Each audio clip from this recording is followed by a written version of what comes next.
Hola,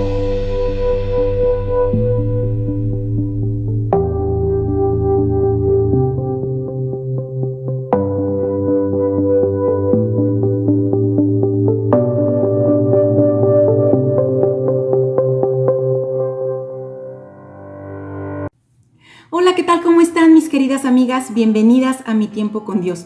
Antes de nada, permítanme pedirles una disculpa porque la semana pasada no pude grabar el programa y les agradezco a todas las que me estuvieron escribiendo para preguntarme qué es lo que había pasado. Quiero decirles que todo está bien, nada más bueno, se me dificultó muchísimo poder hacer el video y pues yo prefiero darle muy buen tiempo para poder grabarlo bien, ¿sale? Bueno, pues muchas gracias y pues ya estamos aquí listísimas para poder ver el capítulo número 7. Entonces lo vamos a leer igualmente de forma salteada para que por cuestión de tiempo y poder reflexionar acerca de lo que hemos visto, ¿de acuerdo? Vamos a empezar.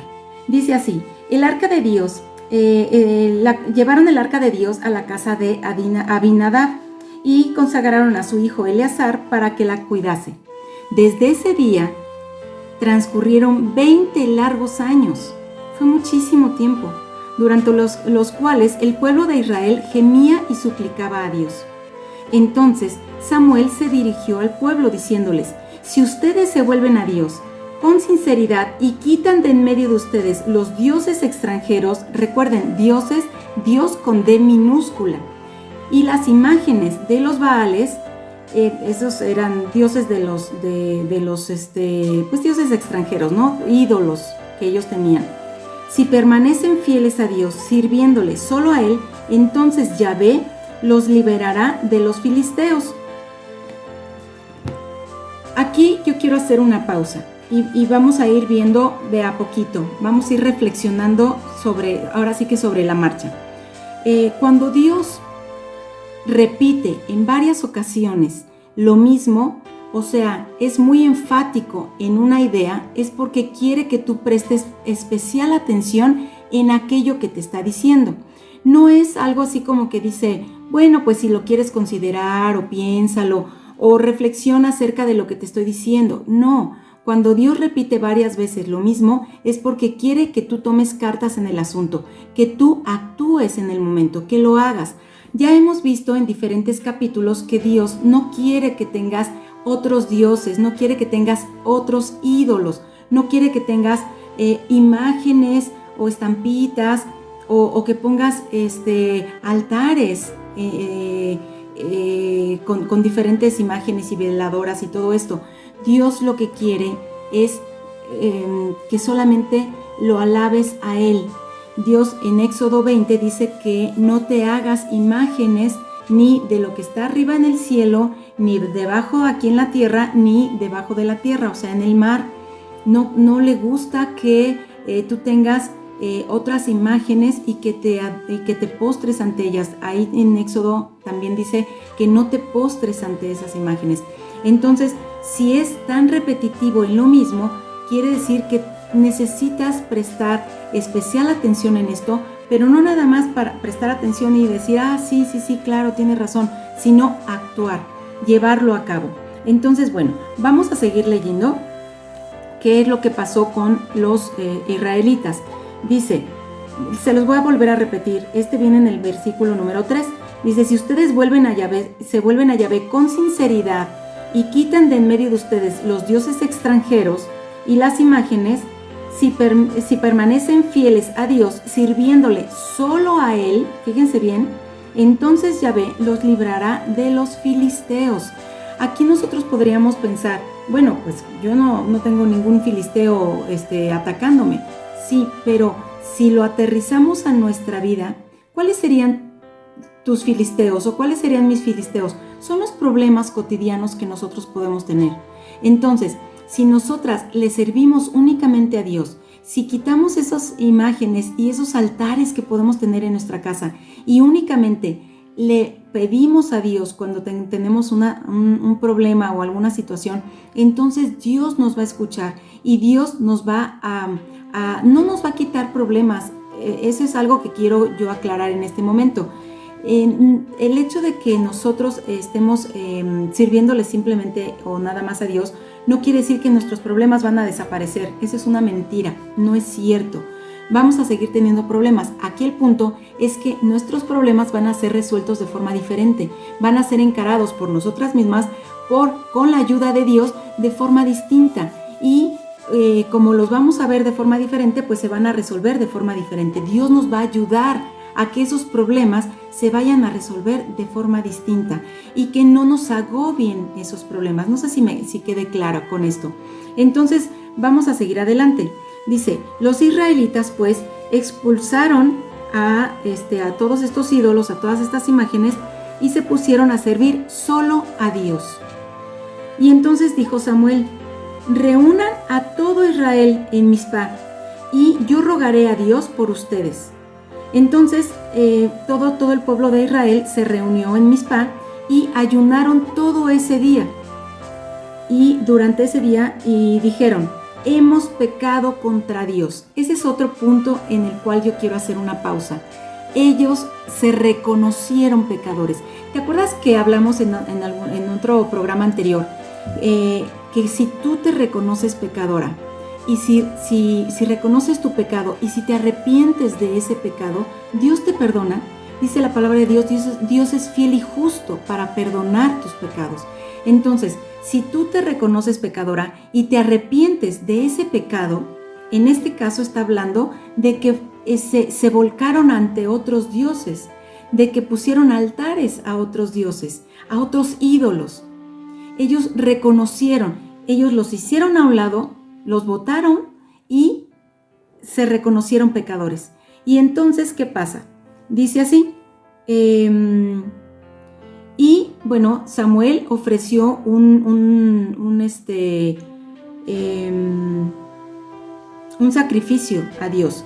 Dice, cuando los filisteos supieron que los israelitas se habían reunido en Mizpá, los jefes de las 5 ciudades subieron a Israel para atacarlos.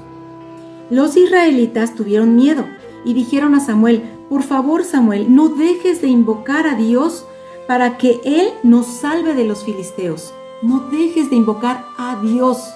Fíjate bien, a Dios únicamente. Ellos ya reconocieron que no podían estarle invocando o pidiéndole a nadie más que a Dios. Y le pidieron a Samuel que intercediera o pidiera por ellos, ¿no? Samuel entonces tomó un cordero lechón y lo ofreció en sacrificio a Dios, suplicándole por el pueblo, y Yahvé lo escuchó.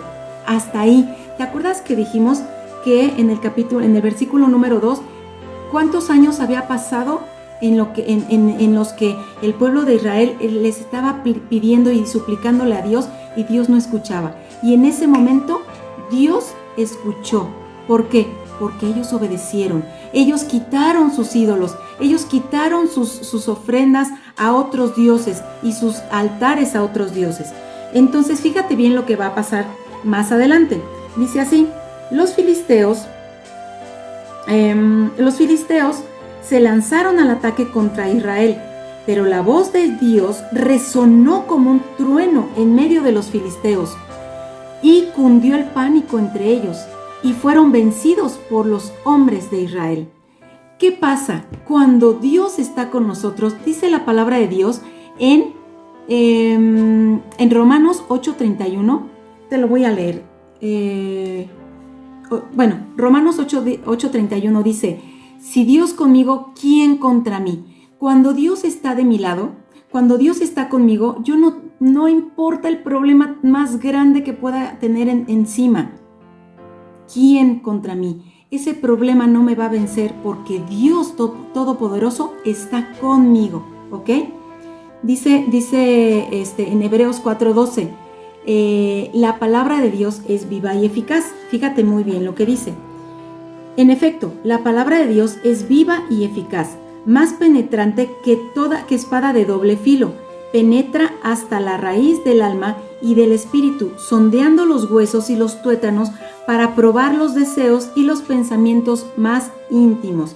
Eso quiere decir que no importa cuándo se escribió este libro, cuántos años puede tener este libro que tú tienes en casa, la palabra de Dios es viva y eficaz. quiere decir que si tú la lees el día de hoy, te va a hablar y te va a servir. Pero si tú la lees dentro de un año, también te va a hablar de acuerdo a lo que tú estás viviendo y experimentando en ese momento. Entonces, ¿qué te está diciendo Dios el día de hoy que hagas? ¿Qué te está hablando a tu vida? ¿Qué está diciéndote que tú hagas? ¿Cuáles son los cambios que Dios quiere que tú hagas en este día? Bueno, fíjate muy bien, cuando los israelitas hicieron esos cambios, Dios estuvo con ellos. Y cuando Dios estuvo con ellos, pudieron vencer así a los filisteos. ¿Te acuerdas que los filisteos eran un pueblo muy aguerrido?